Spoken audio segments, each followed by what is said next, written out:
హల్లెలూయా! దేవుని నామంలో అందరికీ వందనాలు. దేవుడు ఎవరు? చాలామంది దేవుని కోసం ఎదిగే వాళ్ళు ఈ భూమి మీద చాలామంది ఉన్నారు. కానీ నిజ దేవుడు ఎవరు? సత్యమైన వాడెవడు? ప్రేమించేవాడు, కరుణించేవాడు, మన సమస్యల్లో, బాధల్లో మనకు తోడుగా ఉండి నడిపించేవాడు ఎవరు అనేది మనం తెలుసుకోవాలి. అసలు మనిషికి దేవుడితో పనేంటి? కావాలా? అవసరం ఉందా? అంటే దేవుడు అనే వ్యక్తి మనలను సృజించడం, అలాగే మనలను ఉన్నతమైన వారిగా, మంచి చేసేవారిగా చేయడానికి దేవుడు అనేవాడు ఉన్నాడు. మనం తప్పులు చేయకుండా పరిశుద్ధంగా, నమ్మకంగా జీవించాలనేది దేవుని యొక్క ముఖ్య ఉద్దేశంగా మనం చూడగలుగుతాం. ఓకే. అయితే ఇప్పుడు దేవుడు ఏమై ఉన్నాడు? అసలు దేవుడు ఎలాగుంటాడు? చాలామంది అనుకున్నట్లుగా దేవుడు సర్వాంతర్యామి అని అంటారు.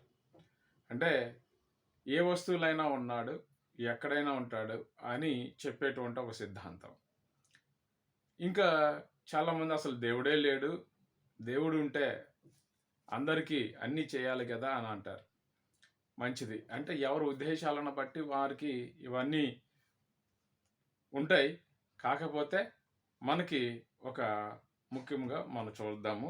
ఏమనంటే అసలు దేవుడు ఏమై ఉన్నాడు అని చూస్తే దేవుడు ఆత్మ అయి ఉన్నాడు. ఆత్మ స్వరూపిగా. మనకి ఆత్మ ఈ నేత్రాలతో మనుషులుగా ఆయనను చూడలేం కానీ ఆత్మీయ నేత్రాలు కలిగినప్పుడు, పరిశుద్ధత కలిగినప్పుడు, ఎటువంటి తప్పు మనం చేయకుండా ఉన్నప్పుడు ఖచ్చితంగా ఆయన్ను మనం చూడగలుగుతాం. ఆయన్ను దర్శించగలుగుతాం. ఇంకా ఆయన ఏమై ఉన్నాడంటే అనంతమై ఉన్నాడు.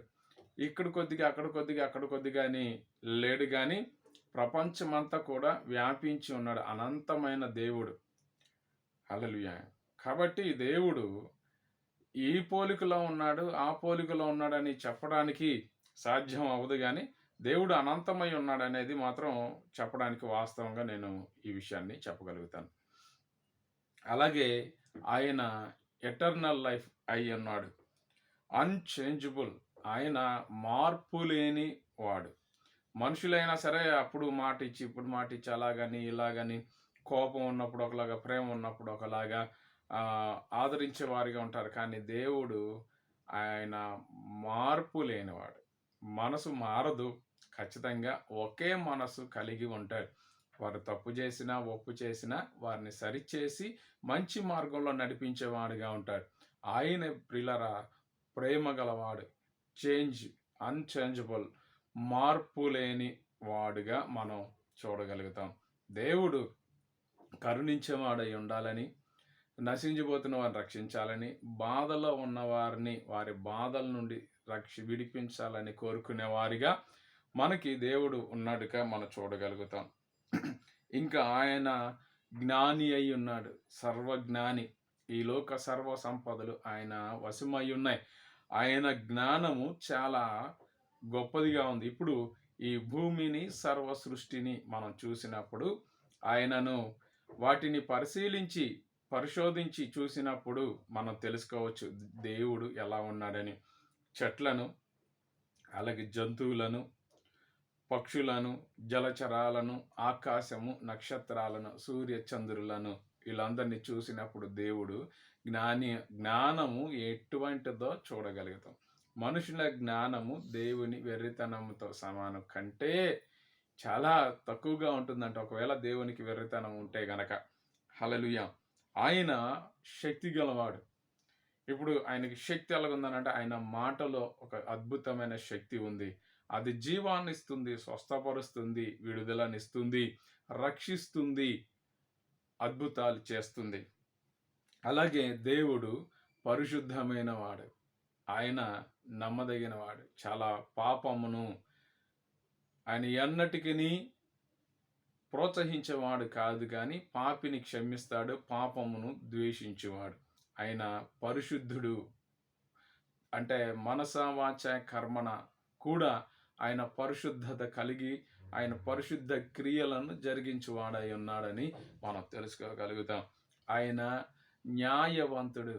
న్యాయం తీర్చేవాడు, అన్యాయస్తుడు కాదు. ఈ లోకంలో కోర్టులు కానీ, లాయర్లు, జడ్జీలు వీళ్ళందరూ ధనము ఇచ్చినప్పుడు వారి మాట మారిపోతూ ఉంటుంది. వారికి లంచం చూపినప్పుడు న్యాయము తప్పిపోతుందని సామెతల గ్రంథంలో మనం చూడగలుగుతాం. కాబట్టి దేవుడు న్యాయాన్ని తీర్చువాడు, న్యాయవంతుడు. తన మన అనేటువంటి భేదం ఉండదు. సమస్తమును ఆయన న్యాయముగా కొనసాగించేవాడుగా ఉంటాడు. ఆయన మంచివాడు, అందరికీ మేలు చేయు దేవుడు. ఆయన పేదవాడని, పెద్దవాడని, చిన్నవాడని, అపరిశుద్ధుడని ఇలాగ తారతమ్యం లేకుండా అందరికీ మంచి చేసే దేవుడిగా మనం చూడగలుగుతాం. హల్లెలూయా. మరి దేవుడు ఎలాగా, ఏంటి, ఆయన స్వభావాలు, లక్షణాలు ఏంటి అనేది మనం చూడగలిగితే ఆయన గొప్ప వ్యక్తిత్వాన్ని మనం చూస్తాం. ఆయన నిత్య జీవాన్ని, ఆయన శక్తి సామర్థ్యాలను, ఆయన జ్ఞానమును మనం చూడగలుగుతాం. హల్లెలూయా. కాబట్టి ఇక్కడ దేవుడు ఏమై ఉన్నాడు అనేది మనం చూసే ద్వితీయోపదేశ కాండంలో 6వ అధ్యాయము, ద్వితీయోపదేశ కాండం 6వ అధ్యాయము 4వ వచనాన్ని చదువుతున్నాను. ఇజ్రాయేలు వినుము, మన దేవుడైన యెహోవా అద్వితీయుడగు యెహోవా. హల్లెలూయా. ఆయన ఏమై ఉన్నాడంటే అద్వితీయుడు, అందరికంటే ముందున్నటువంటి వాడు. ఆయన ఎలోహిం, ఎల్ షదాయ్ అని పిలువబడుతున్నవాడు, తనకు తానుగా ఉన్నటువంటి వాడిగా మనం ఈ యొక్క లేఖనాన్ని బట్టి చూడగలుగుతాం. ప్రియ సహోదరులారా, ఈ లోకంలో అనేకులు మన స్వహస్తాలతో మన కవులు రాసినటువంటి వాటి చేత సిద్ధపరచినటువంటివి అచ్చులో పోయేగా రూపము స్వతంత్రించుకున్నటువంటి వారుగానే ఉన్నారు. కానీ దేవుడు స్వయంభవుడు, ఆయన ఏమై ఉన్నాడంట అద్వితీయుడగు దేవుడిగా మనం చూడగలుగుతాం. కాబట్టి ప్రియులారా, మనము దేవుని నామాన్ని ఘనపరిచే వారిగా, ఉద్దేశాలను నెరవేర్చే వారిగా ఉండాలి. ఆయన గొప్పవాడుగా ఉన్నట్టు మనం చూడగలుగుతాం. మత్తయి సువార్త 28వ అధ్యాయములో కాబట్టి 19వ వచనాన్ని కూడా చదువుకుందాము.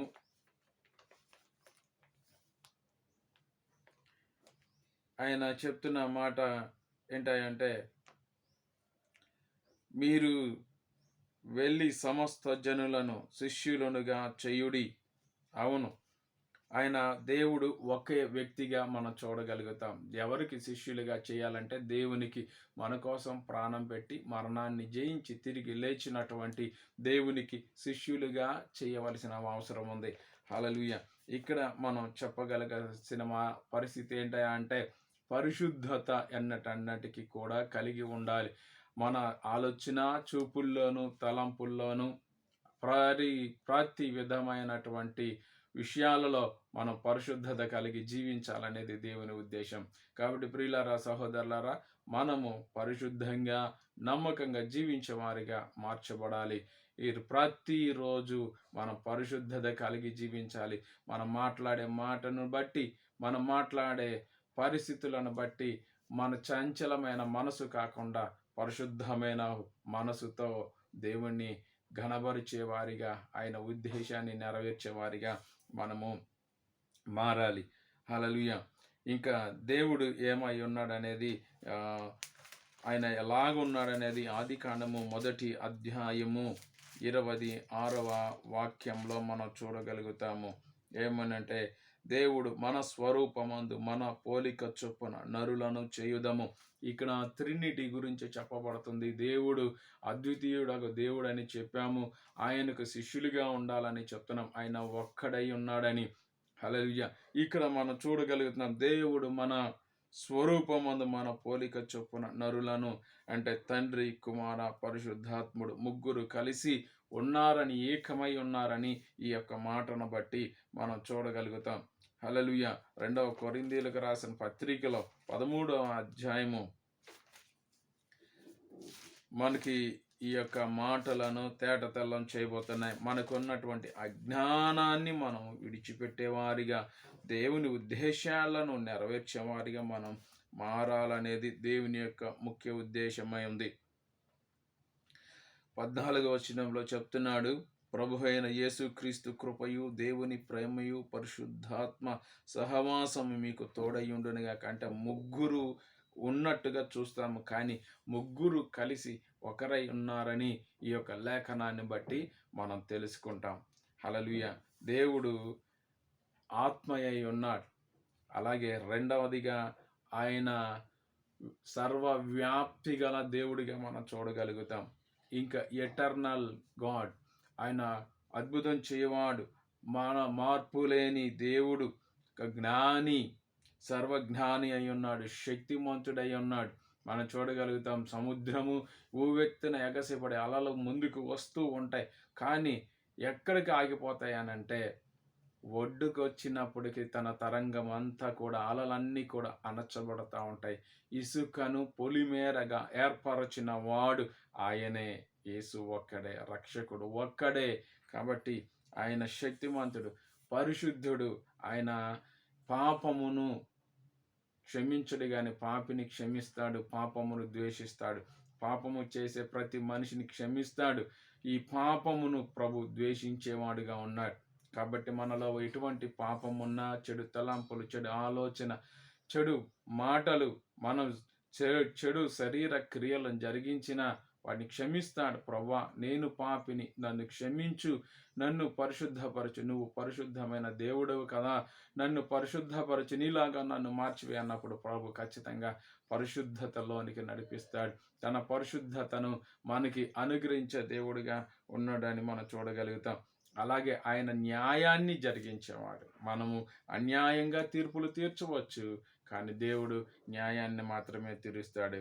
ఆయన మంచివాడు, అందరికీ మంచి చేయవాడై ఉన్నాడు.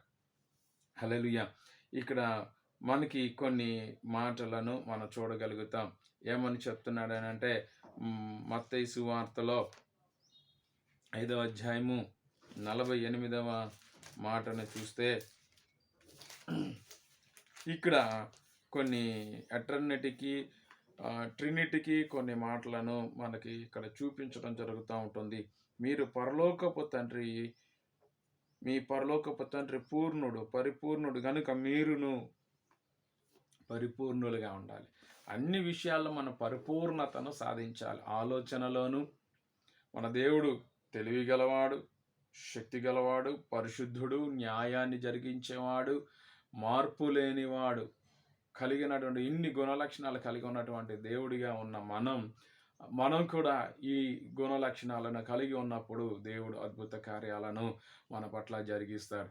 కాబట్టి ప్రియులారా, మన బ్రతుకు మూలముగానైనా, చాలు మూలముగానైనాను దేవుని నామాన్ని ఘనపరిచే వారిగా, దేవుని ఉద్దేశాన్ని నెరవేర్చే వారిగా మనం మారినప్పుడు దేవుడు గొప్ప అద్భుత కార్యాలను మన పట్ల జరిగించేవాడుగా ఉంటాడు. కాబట్టి మన మనస, వాచ, కర్మన ఏ విధమైనగానూ తప్పు చేయకుండా దేవుని ఉద్దేశాన్ని నెరవేర్చే వారిగా మనం మారాలనేది ముఖ్య ఉద్దేశంగా నేను చెప్పగలుగుతున్నాను. కాబట్టి మార్కు సువార్త 1వ అధ్యాయము 3వ వాక్యంలో కూడా మనము ఒకసారి చదువుకుంటే, ఇక్కడ దేవుడు ఏమని చెప్తున్నాడంటే, ఇదిగో ప్రభు మార్గము సిద్ధపరచుడి, అరణ్యములో కేకలు వేయుచున్న ఒక నిశ్శబ్దమని ప్రవక్త అయిన యెషయా ద్వారా వ్రాయబడినట్టు. హల్లెలూయా. ఎవరి మార్గాన్ని మనము సిద్ధపరచినామంటే తండ్రి అయిన దేవుని మార్గాన్ని. హల్లెలూయా. ఇక్కడ మనం చూసాము ఏమనంట, మీ పరలోకపు తండ్రి పరిపూర్ణుడు గనక మీరును పరిపూర్ణులుగా ఉండాలి. ఇప్పుడు ఎవరు వస్తున్నారు మీకు? యెషయా ఏమని ప్రవచించాడు? తండ్రియే ఈ లోకంలో శరీరధారిగా వస్తున్నాడు, కుమారుడిగా అని ఇక్కడ మనం చూడగలుగుతున్నాం. అరణ్యములో కేకలు వేయుచున్న ఒక నిశ్శబ్దము. ఎవరు చెప్పాడంటే యెషయా గారు తండ్రి అయిన దేవుని గురించి ఈ లోకానికి వచ్చే సర్వ మానవాళి పాపములను తీసివేసే పరిశుద్ధుడిగా, పరిశుద్ధతను కలిగించేవాడికి ఈ లోకానికి వస్తున్నాడని మనము గుర్తించగలగాలి. హల్లెలూయా. కాబట్టి ప్రియులరా, మనము దేవుని కొరకు నమ్మకమైన వారిగా ఉండాలనేది బైబిల్ గ్రంథం నొక్కి చెప్తా ఉంది. యోహాను సువార్త 1వ అధ్యాయము 1వ వచనాల్లో మనకి ఇంకనూ ఈ యొక్క మాట గురించి తెలియపరుస్తూ ఉంటుంది. ఆది అందు వాక్యం ఉండిన, వాక్యము దేవుని యొద్ద ఉండిన, వాక్యమే దేవుడై ఉండిన. హల్లెలూయా. ఆయనే మాట, వాక్శక్తి, హోలీనెస్ అన్నీ కూడా ఈ యొక్క వాక్యములో నిక్షిప్తమై ఉన్నాయని మనం తెలుసుకుంటాం. కాబట్టి ఎవరు కూడా ఈ యొక్క ట్రినిటీ విషయంలోనూ ఆలోచనలు ఉండకూడదు. చక్కగా దేవుడు ఏమై ఉన్నాడనేది మనం తెలుసుకోగలిగినప్పుడు అద్భుతం చేస్తాడు. హల్లెలూయా! ఆయన కృపా సత్య సంపూర్ణుడిగా ఈ లోకానికి శరీరధారిగా రావడం జరిగింది. హెబ్రీయులకు రాసిన పత్రిక మొదటి అధ్యాయము 3వ వచనాన్ని మనం కూడా ఒకసారి చూస్తే ఏమని ఆయన దేవుని మహిమ యొక్క తేజస్సు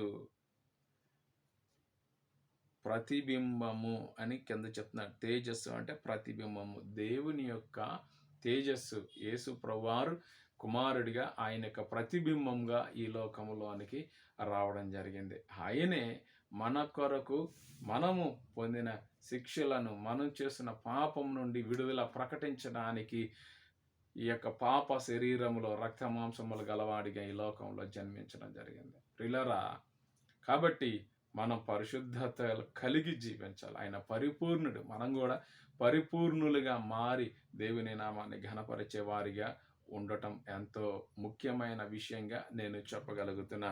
హల్లెలూయా! అపోస్తలుల కార్యంలో 1వ అధ్యాయంలో మనం చూస్తాము. ఏమని చెప్తాడంటే 8వ వచనాన్ని మనం చూస్తాము. ఏమని ఇక్కడ ఉందనంటే, మీరు శక్తి పొందేదారు, అయినను పరిశుద్ధాత్మ మీ మీదకు వచ్చినప్పుడు మీరు శక్తి నొందెదరు గనక మీరు యెరూషలేములోను యూదయ సమరయ దేశములందట బూదిగంధముల వరకు నాకు సాక్షులైండుదరని వారితో చెప్పాను.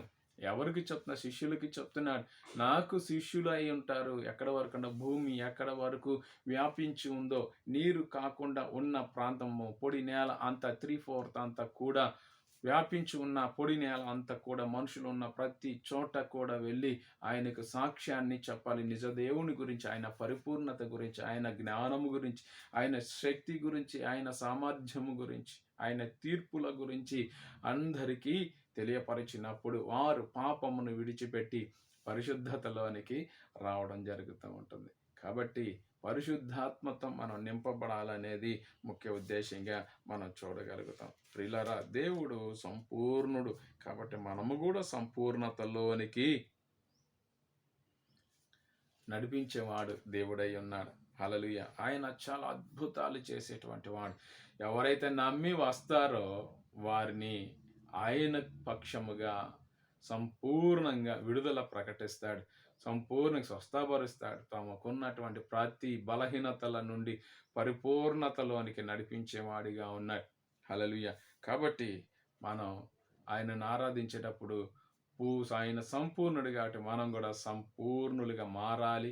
పూర్ణ హృదయముతోను, పూర్ణ ఆత్మతోను, పూర్ణ బలముతోను, పూర్ణ శక్తితోను మన దేవుడైన ప్రభువును ఆరాధించాలనేది మనం తెలుసుకోవాల్సిన మొదటి విషయముగా తెలుసుకోగలుగుతున్నాం.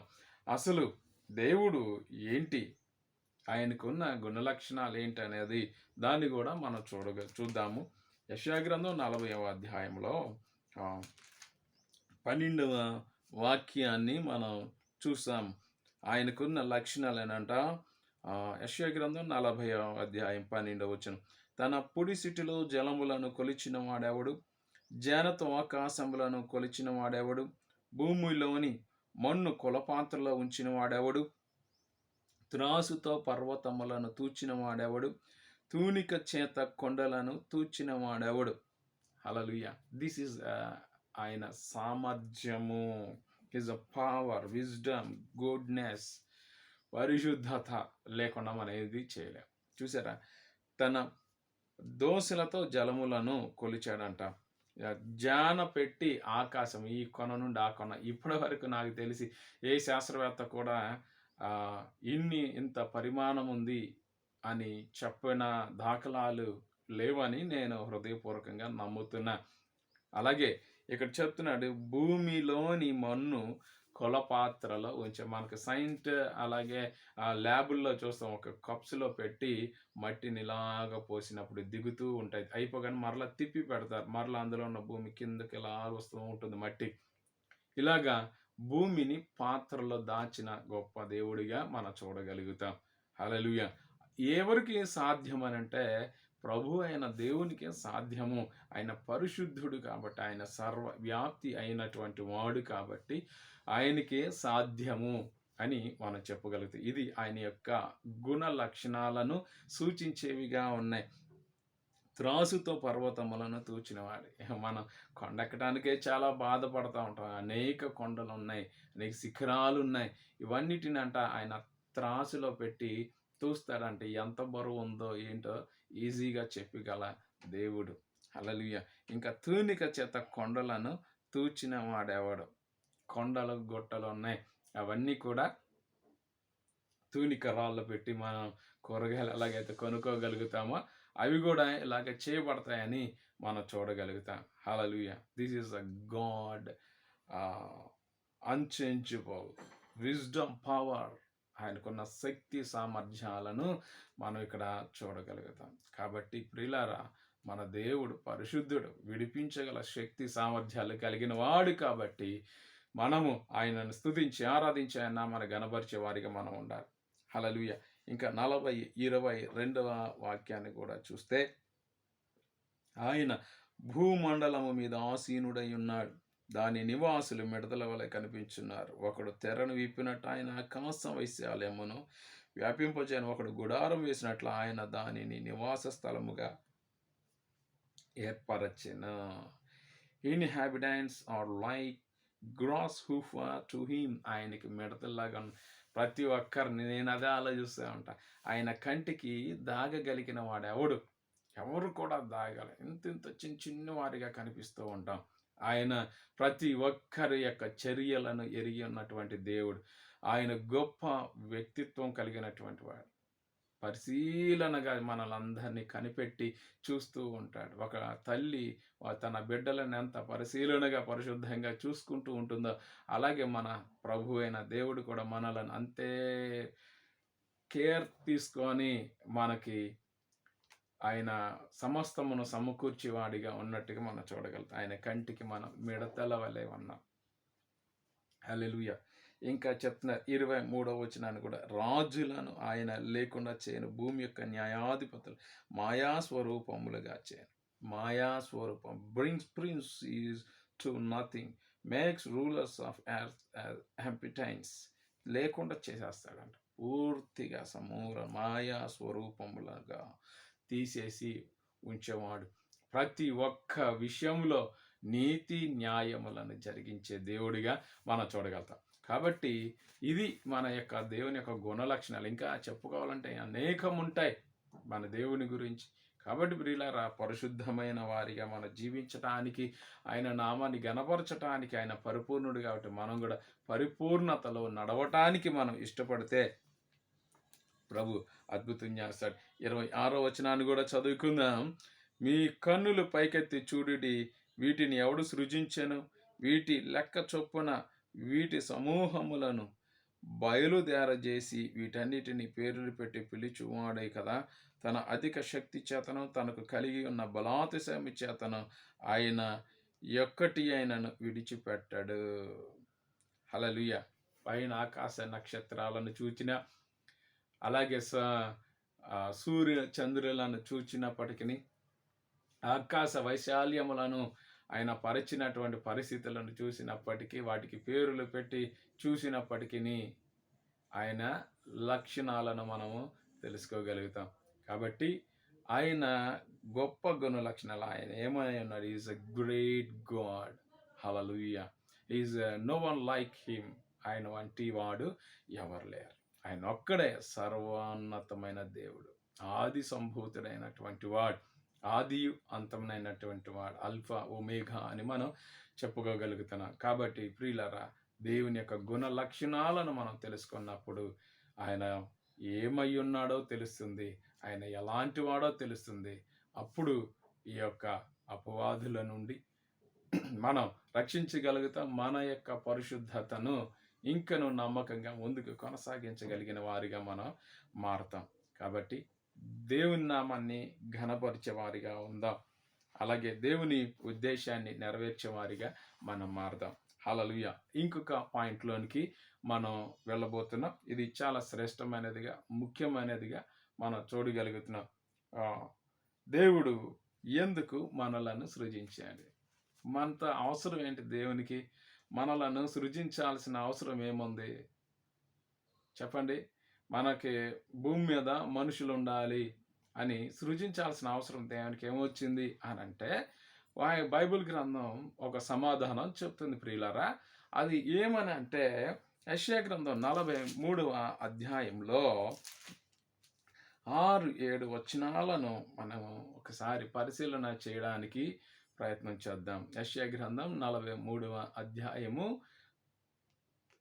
6, 7 వచనాలను మనం పరిశీలన చేద్దాం.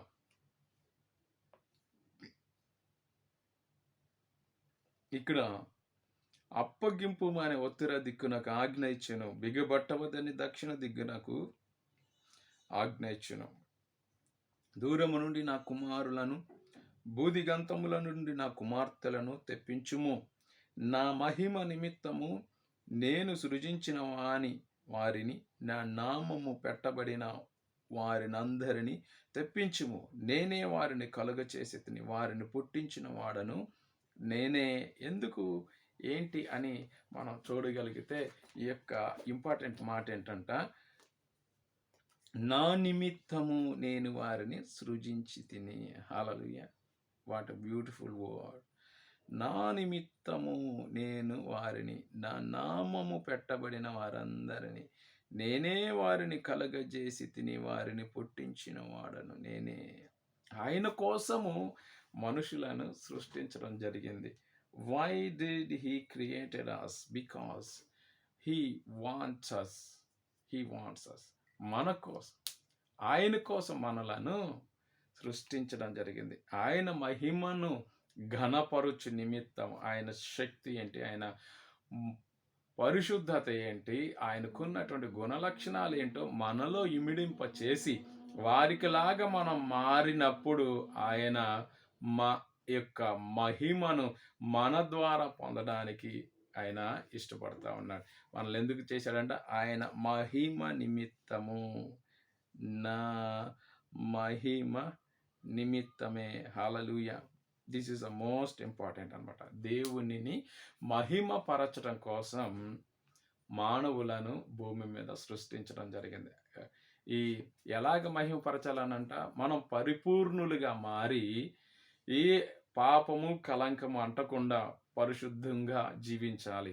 ఆయన శక్తిని, ఆయన జ్ఞానమును మనము స్వతంత్రించుకొని, ఆయన ఆత్మతో మనం నింపబడి నిరంతరము పరిశుద్ధత కలిగి జీవిస్తూ, ఆయన పరిశుద్ధత, హోలీనెస్, జస్టిస్, నీతి న్యాయాలు జరిగించేవారిగా, ఆయన పోలిక ఇవ్వటమే కాదు, ఆయనకున్న గుణ లక్షణాలన్నీ మనకి ఇచ్చి, ఆయనను మహిమపరచడానికి మన ద్వారా ఈ లోకానికి ప్రభు మనలను ఆయన పోలికలో చేయడం జరిగిందిగా మనం చూడగలం. This is the most one part.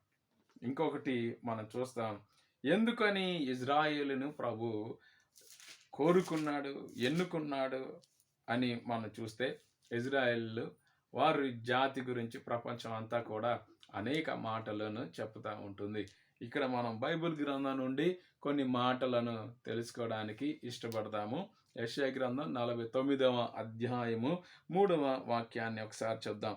Israel, నీవు నా సేవకుడవు, నీలో నన్ను మహిమపరుచుకొనేదను అని ఆయన నాతో చెప్పాను.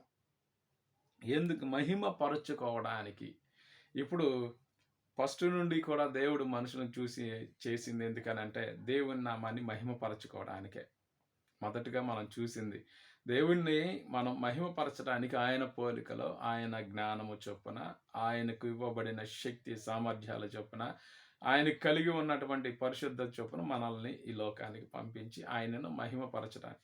మనుషులు దేవుణ్ణి మహిమపరచడం మానేసి తనను తాను మహిమపరుచుకుంటూ ఈ లోకంలో ఉన్న దాన్ని స్వతంత్రించుకోవడం కోసం ఎదురు చూసేవాడిగా మారిపోయాడు.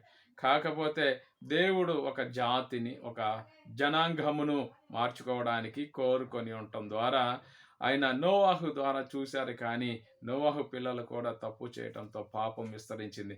అలా కాకుండా అబ్రహామును ఏర్పాటు చేసుకొని ఆయన ద్వారా వచ్చినటువంటి ఒక పరిశుద్ధ జనాంగాన్ని ఆయన ఏర్పాటు చేయాలని, ఈ లోకానికి దేవుడు ఏమై ఉన్నాడో అని చెప్పి వారిని బట్టి ఆయన నామం మహిమపరచబడటానికే ఆయన ఆ జనాంగాన్ని కోరుకున్నట్టుగా మనం చూడగలుగుతాం. నీవు నా సేవకుడవు, నీలోనే నన్ను మహిమపరచుకొనేదను.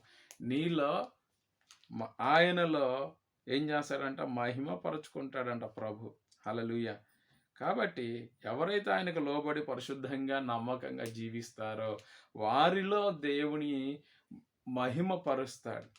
దేవుణ్ణి మహిమపరిచే వారిగా మనలను ఈ యొక్క శక్తి సామర్థ్యాలనిచ్చి, ఈ పలానా అన్న వల్ల, శేఖర్ అన్న వల్ల దేవుడు గొప్పవాడు, ఆయన పరిశుద్ధుడు, ఆయన సర్వవ్యాప్తి గలవాడు, నమ్మకస్తుడు, నీతి న్యాయాలు జరిగించేవాడు, అందుకనే వారిని దేవుడు గొప్పవారిగా చేశాడని అబ్రహాము, ఇస్సాకు, యాకోబులకు తోడయుండి వాగ్దానం చేసినటువంటి కనానును స్వతంత్రింపచేసి వారిని ఎలాగనంటే వారి దేవుడు పరిశుద్ధమైన వాడు అని నిర్గమకాండం 20 అధ్యాయంలో ఇచ్చాడు. కట్టడలను ఆజ్ఞలు ఇచ్చి దాన్ని ప్రకారం జీవించమని చెప్పడం జరిగింది. హల్లెలూయా. కాబట్టి ఎందుకు మనుషులను తయారు చేశాడని చాలామంది అంటే, అవసరం ఏముందండి మనిషిని ఎందుకు తయారు చేయాల్సిన అవసరం దేవుడికి అవసరమా అంటారు. ఎందుకనంటే మన ద్వారా దేవుణ్ణి మహిమపరచుట కొరకు, ఆయన శక్తి సామర్థ్యాలేంటో, ఆయన ఏమై ఉన్నాడో తెలియపరచడం కోసం దేవుడు ఆయన పోలికను, ఆయన స్వభావాన్ని మనకి ఇచ్చి ఈ భూమి మీద మనలను జీవింపచేస్తూ ఉన్నాడు. ఇది ఆయన యొక్క మహిమ గొప్పతనముగా మనం భావించగలుగుతాం. హల్లెలూయా.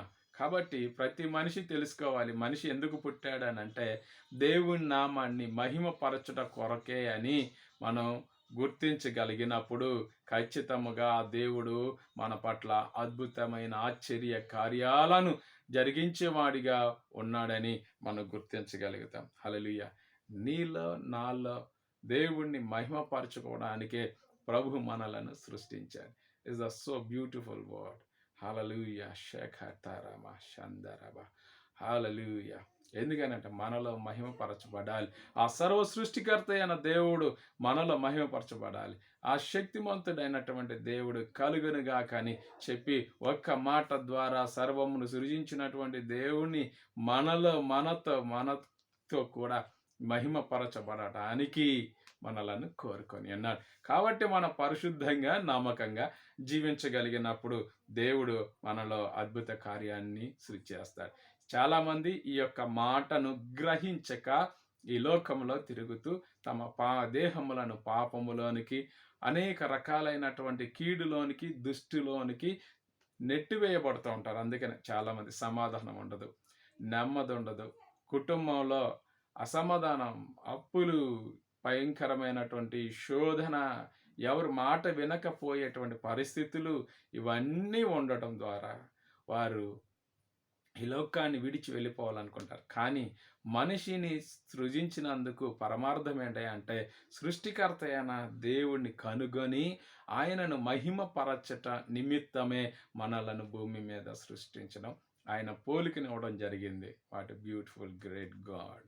హల్లెలూయా. కాబట్టి మనం దేవుని కొరకు, ఆయన మహిమపరచడం కొరకు, అందుకని ఇజ్రాయేలుని ఏం చేశాడంట?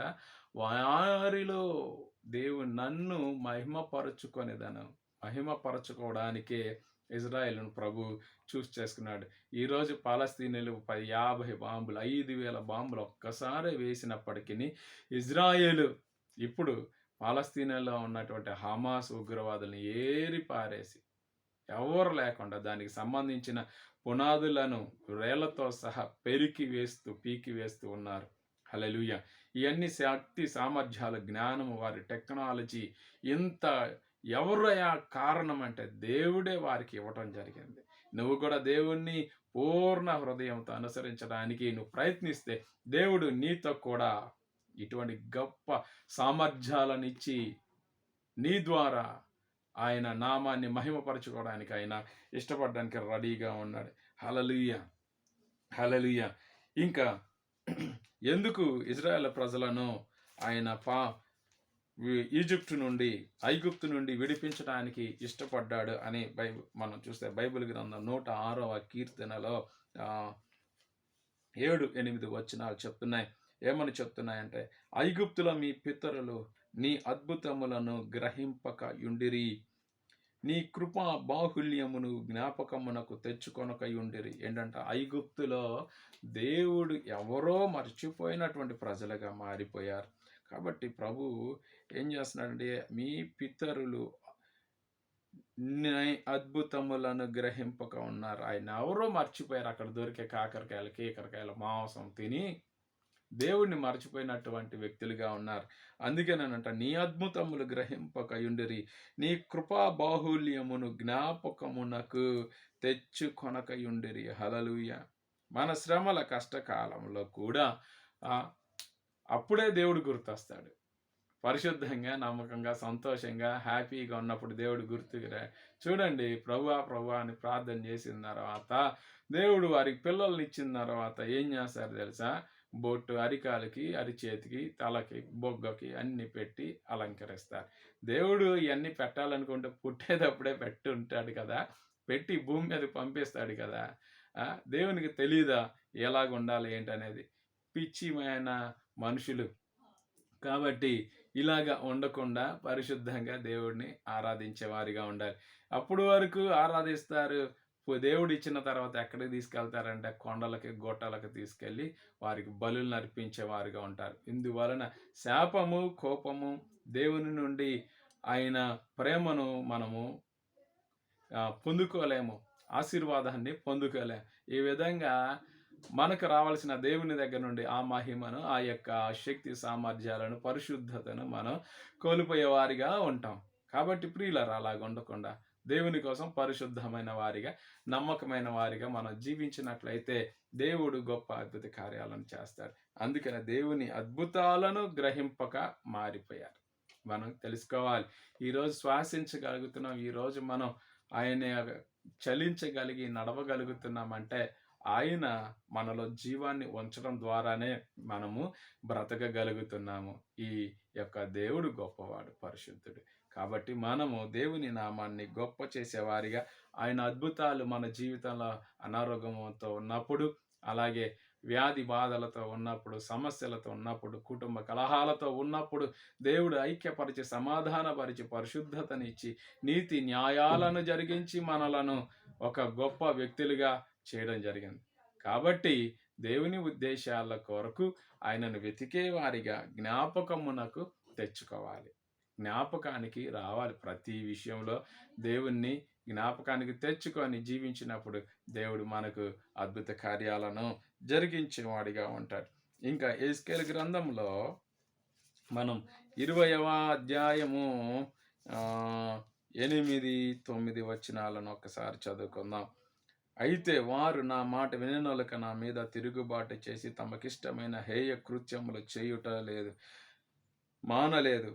ఐగుప్తీయుల విగ్రహములకు పూజించుట మానలేదు గనుక వారు ఐగుప్తీయుల దేశంలో ఉండగా నేను నా రౌద్రం వారి మీద కుమ్మరించి నా కోపం వారి మీద తీర్చుకొందునని అనుకుంటున్నాను. అయితే ఏ అన్యజనుల ఎదుట నన్ను నేను బయలుపరుచుకొంటినో, ఏ అన్యజనుల మధ్య వారుండిరో ఆ అన్యజనులలో వారున్న అన్యజనుల ఎదుట వారికి నన్ను బయలుపరుచుకొంటిని. నా నామమునకు దూషణ కలుగకుండుటకై అలాగు చేయుట మాని ఆ జనులు చూచుచుండగా నా నామ ఘనత కొరకు నేను వారిని ఐగుప్తులో నుండి రప్పించి తిని. ఎందుకనంట, దేవుని విడిచిపెట్టి చాలామంది విగ్రహాల దగ్గరకు, చెట్టు దగ్గరకు, రాళ్ళ దగ్గర నువ్వే మా దేవుడు, నీవే మా తండ్రి అని మొక్కుతూ ఉంటారు. అయినప్పటికీ దేవుడు ఈ చుట్టూ ఉన్న అన్యజనుల మధ్యలో ఆయన నామము అవమానపరచకుండా ఉండడానికి దీర్ఘశాంతం కలిగిన వాడై వారిని ఏం చేస్తున్నాడు అనంట, ఏ అన్ని జనుల ఎదుట నన్ను నేను బయలుపరుచుకున్నాను. అద్భుతాలు చుట్టూ చూస్తున్నటువంటి అన్ని జనుల మధ్యలో మన చావునకు మూలమైనటువంటి మన శరీరాలను మరల బ్రతికింపచేసి, అవమానం పొందుతున్న మనలను ఆయన సంతోష సమాధానాలతో నింపి, పరిశుద్ధతలోనికి నింపి, నడిపించిన దేవుడికి మనం వేరుగా మారిపోయి, తిరుగుతున్నటువంటి మనలను ఆయన నామ ఘనత కొరకు ఇజ్రాయేలును శ్రమలో నుండి, కష్టములో నుండి విడిపించాడు. ఎందుకు చేశారంటే ఇందాక ఏం చెప్పాడు? వారి విడిచిపెట్టారంట. దేవుణ్ణి విడిచి ఉండటంతో, జ్ఞాపకము చేసుకొనకపోవటంతో దేవుడు వారిని అక్కడ అన్యజనుల దగ్గర నుండి తీసుకొని వచ్చాడంట. ఎవరికంటే నా నామ ఘనత నిమిత్తము, నా నామ ఘనత కొరకు, నా నామ ఘనత. మనల్ని కూడా మనమేం కోరుకోలేదు, కానీ దేవుడు మనల్ని రక్షిస్తాడండి. ఎందుకనంటే ఎక్కడ ఉన్న పాపంలో ఉన్న ఎటువంటి భయంకరమైన పరిస్థితుల్లో ఉన్న దేవుడు ఆయన నామాన్ని ఘనపరచుట కొరకు మనలను విడుదల ప్రకటిస్తాడు, మనలను విడిపిస్తాడు, మనలను రక్షిస్తాడు. మరలా నాన్న ప్రేమను, అమ్మ ప్రేమను మన ఎట్లా చూపిస్తాడు. అమ్మను కాదని, నాన్నను కాదని వెళ్ళిపోతే ఎదురు చూస్తూ ఉంటారు. తప్పు తెలుసుకొని ఇంటికి వెళ్దాం అనుకున్నప్పుడు అమ్మ నాన్న తిడతారేమో అని భయపడతాం. కానీ ధైర్యం చేసి ఇంటికి వచ్చానుకో, పోనీ నా కొడుకువే కదా, అయితే ఏమందులే, తప్పు తెలుసుకొని వచ్చావు, మారు మనసు పొందావు, చాలు, అదే కావాలి నాకని నాన్న కౌగిలించుకునేవాడిగా ఉన్నాడు. అమ్మ అన్నం ముద్దలు పెట్టేదిగా ఉంటుంది, ప్రేమ కనపరిచేవారిగా ఉంటారు. ఇది యేసయ్య ప్రేమ.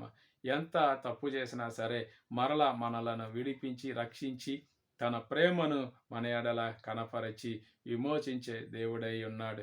కాబట్టి మనం నమ్మకమైన వారిగా, ఎంతటి శ్రేపంలో, ఎంతటి కష్టంలో, బాధలో ఉన్నను మనము దేవుని నామాన్ని ఘనపరిచేవారిగా, ఆయనను జ్ఞాపకం ఉంచుకొని ముందుకు వచ్చినప్పుడు దేవుడు ఎన్ని శ్రమల్లో ఉన్న, కష్టాలున్నా ఆయన నామం ఘనపరచబడుట కోసం అద్భుతాలు మన జీవితంలో చేసేటువంటి దేవుడిగా ఉన్నాడు. హల్లెలూయా. కాబట్టి దేవుడు నమ్మదగిన దేవుడు, మన దేవుడు. ఆయన శక్తి సామర్థ్యాలు కలిగినటువంటి దేవుడు. మనము ఆయన నామాన్ని మహిమపరిచే వారిగా, ఆయన ఉద్దేశాల కొరకు, ఆయన పరిపూర్ణుడు కదా, మనం కూడా పరిపూర్ణులుగా మారాలనేది దేవుని యొక్క ఉద్దేశం. కాబట్టి నిర్గమకాండ 14 అధ్యాయంలో 4వ వచనం చెప్తున్నాడు, నేను ఫరో హృదయమును కఠినపరచెదను, అతడు వారిని తరుముగా, నేను ఫరో వలన అతని సేనల వలనను మహిమను తెచ్చుకొందును. హల్లెలూయా.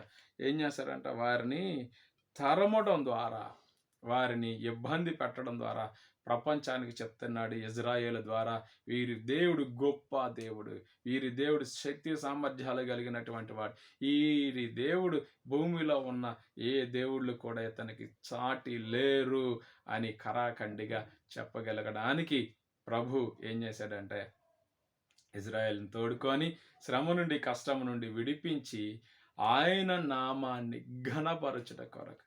What a beautiful God.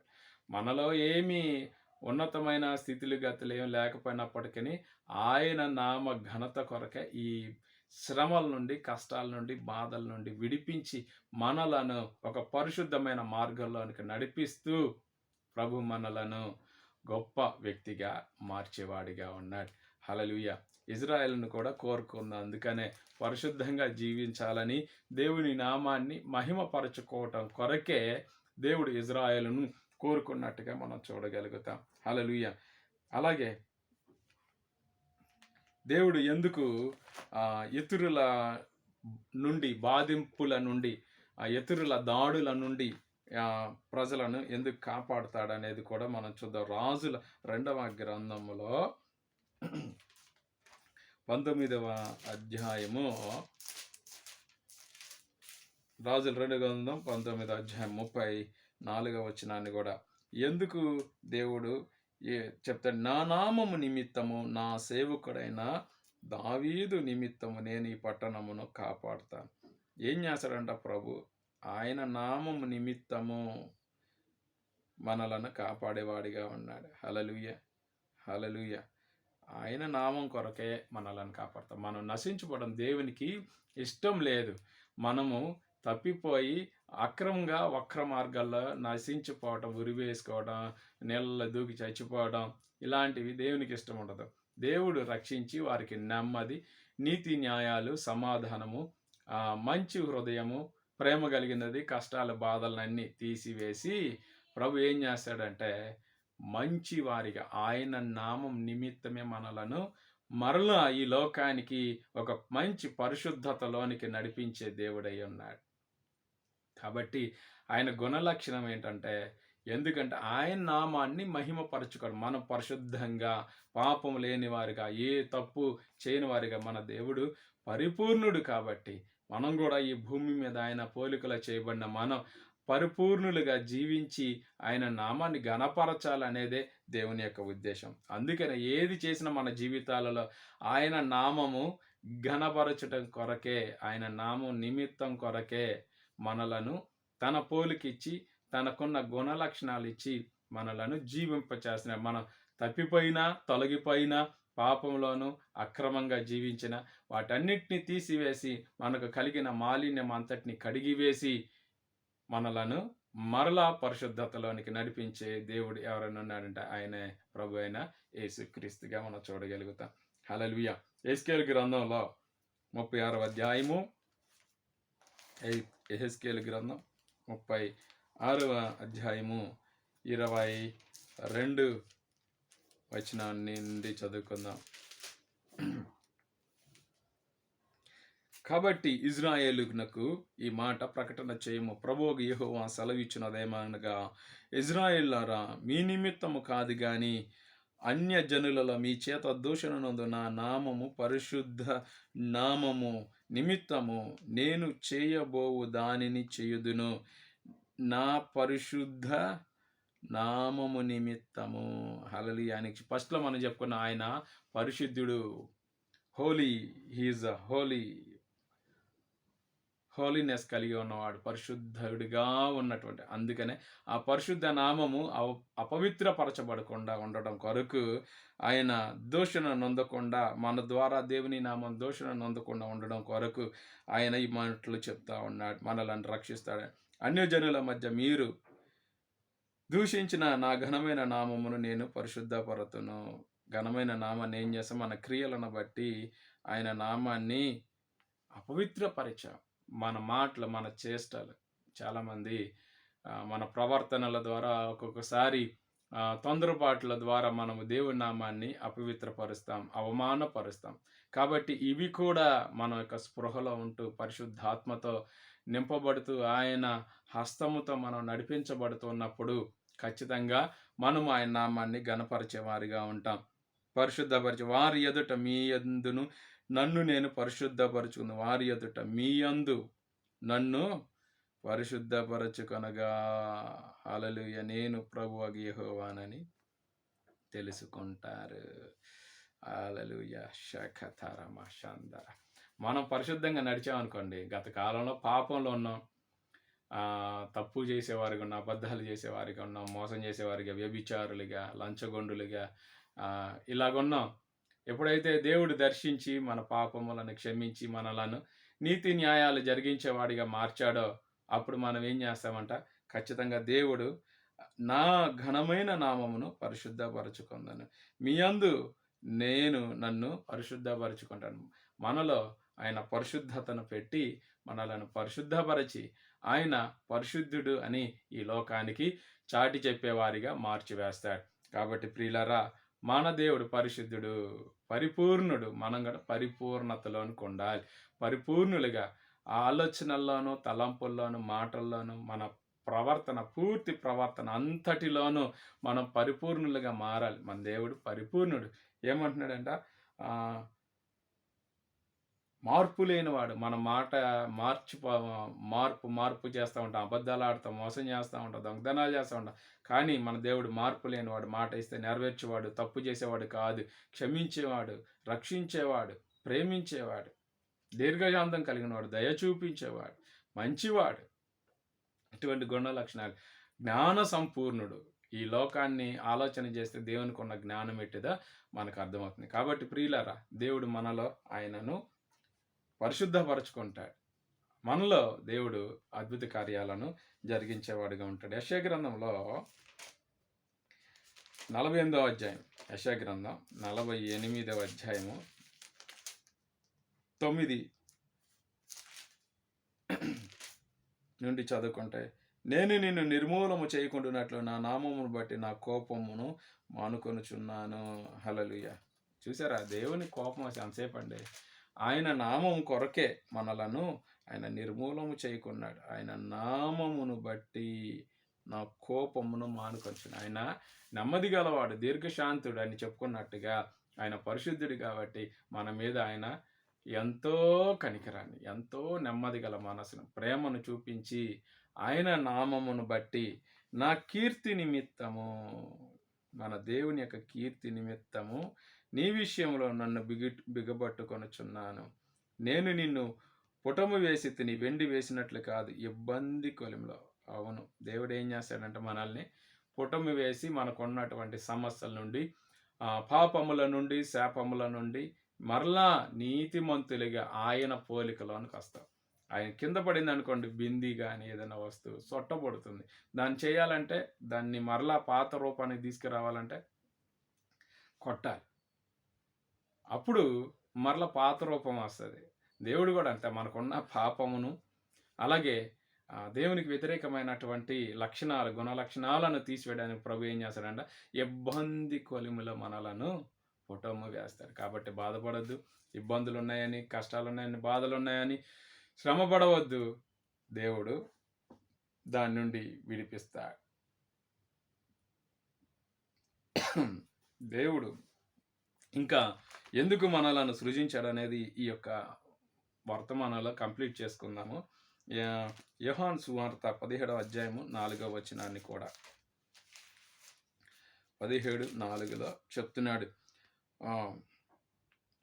3 నుండి చదువుతున్నాను. అద్వితీయ సత్యదేవుడైన నిన్నును నీవు పంపిన యేసుక్రీస్తును ఎరుగుటయ్యే నిత్య జీవము చేయుటకు నీవు నాకు ఇచ్చిన పని నేను సంపూర్ణముగా నెరవేర్చి భూమి మీద నిన్ను మహిమ పరచితిని. యేసయ్య చెప్తున్నాడు, ప్రభా నువ్వు నాకు ఇచ్చినటువంటి అసైన్మెంట్ నీవు నాకు ఇచ్చిన పనిని సంపూర్ణముగా నెరవేర్చి భూమి మీద నిన్ను మహిమపరచితిని. అవును అండి, ఆయనను మహిమపరచటానికేనండి యేసయ్య ఈ లోకానికి వచ్చాడు. మనలో ఆయన భూమి మీద జీవించి పరిశుద్ధంగా ఎలా జీవించాలో, దేవుని కొరకు ఎలా బ్రతకాలో మనకు ఒక మాదిరిని చూపించాడు. మనకి ఇవ్వబడింది, అసైన్ చేశాడు పరిశుద్ధత, పరిపూర్ణుడిగా జీవించడానికి ఒక అసైన్మెంట్లో మనల్ని భూమి మీదకి ప్రభు పంపించాడు.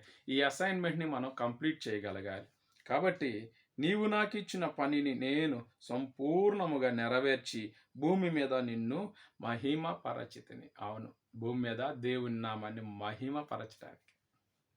This is the most important in our life. Every day we must exalt in the spirit of God. ప్రభు యొక్క ఆత్మ మన మీద నిరంతరము ఆత్మలో జీవిస్తూ ఆయన నామాన్ని మహిమపరచేవారిగా, ఆయన ఉద్దేశాన్ని నెరవేర్చేవారిగా మనం మారాలనేది దేవుని యొక్క ఉద్దేశం.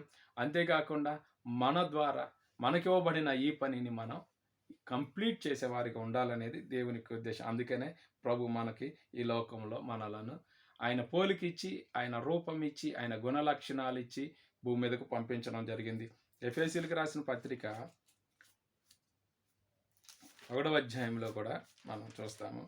ఎఫెసీ 1:4 నుండి 6 వచనాల్లో చెప్తాడు, తన చిత్తు ప్రకారము దయా సంకల్పము చొప్పున ఆయన తన కృపా మహిమకు కీర్తి కలుగునట్లు. హల్లెలూయా. ఆయన కృపా మహిమకు కీర్తి కలగడానికి, మన ద్వారా దేవునికి కీర్తి కలగడానికి ఇవి చేయడం జరిగాయి. కాబట్టి దేవుని నామాన్ని కీర్తించడానికి, మహిమపరచడానికి మనము జీవించాలి. అపవిత్రపరచడానికో, గొడవలు చేయడానికో, ఒకరినొకరు దూషించడానికో, ఒకరినొకరు ఏలు పెట్టి చూపించుకోవడానికో కాదు. మనలను ప్రభు సృజించింది, తన పోలికిచ్చింది, తనకున్న శక్తి సామర్థ్యాలను, తనకున్నటువంటి లక్షణాలను మనకిచ్చింది ఆయన నామాన్ని మహిమపరచటానికి, మనకివ్వబడిన ఆ అసైన్మెంట్ని కంప్లీట్ చేయడానికి. అంతేగాని కొట్టుకోవడానికి, తిట్టుకోవడం నువ్వు ఇలా చేస్తున్నావు, నువ్వు ఇలా తప్పు చేస్తున్నావు అని మాట్లాడుకోవడానికి కాదు గాని, మన ద్వారా దేవుని నామాన్ని మహిమ పరుచుకోవడానికని గుర్తించాల్సిన అవసరం ఎంతైనా ఉంది. హల్లెలూయా! అలాగే రోమీయులకు రాసిన పత్రిక 3వ అధ్యాయంలో కూడా మనకి మాట చెప్తా ఉంటాడు ప్రభు.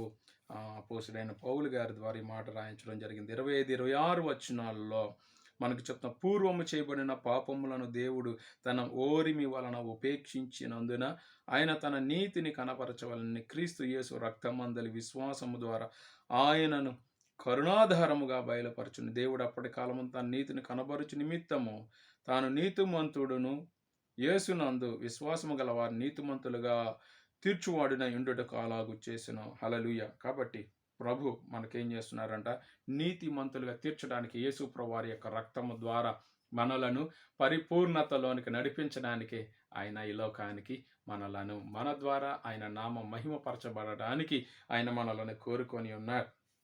మనలను రక్షించడానికి ఆయన ఇష్టపడి ఉన్నాడు. హల్లెలూయా! 15వ అధ్యాయంలో కూడా రోమా 15:7 వచనాన్ని కూడా మనం ఒకసారి చదవడానికి ఇష్టపడుతూ ఉన్నాను. కాబట్టి క్రీస్తు మిమ్మును చేర్చుకొనిన ప్రకారము దేవునికి మహిమ కలుగునట్లు, దేవునికి మహిమ కలుగునట్లు. హల్లెలూయా! మీరును ఒకరినొకరు చేర్చుకోవాలి. ఈ రోజుల్లో సంఘం చేర్చుకోవడం మానేసింది. సంఘం ఒకరికొకరిని ఏలుపెట్టి చూపించుకోవడమే వారు ప్రాధాన్యతను సంతరించుకుంటుంది. సంఘం ఇలా కాకుండా దూషించడం, వారు ఉన్నప్పుడు ఒకలాగా మాట్లాడడం, వారు వెళ్ళిపోయిన తర్వాత ఇంకొకలాగా మాట్లాడడం చేస్తూ ఉంటున్నారు. అది కాదు సంఘం కావాల్సిందేంటంట, ఒకరినొకరు చేర్చుకోవాలి. చేర్చుకొనుట ద్వారా దేవుడు మహిమపరుస్తాడు. వారికి ఉన్నటువంటి ఆస్తిపాస్తులను, గుణలక్షణాలను, వారికి ఉన్న అందచందాలను బట్టి చేర్చుకోవడం కాదు కానీ, దేవుని నామం అడుక్కునేవాడు ఉంటాడు, కాగితాలు ఏరుకునేవాడు ఉంటాడు, ఎలకలు పట్టుకునేవాడు ఉంటాడు, అనేక రకాలైన జాతుల వారు ఉంటారు. దేవుని చర్చికి వచ్చేవారు ఉంటారు, డాక్టర్లు ఉంటారు, ఇంజనీర్లు ఉంటారు, గొప్పవారు అందరూ ఉంటారు.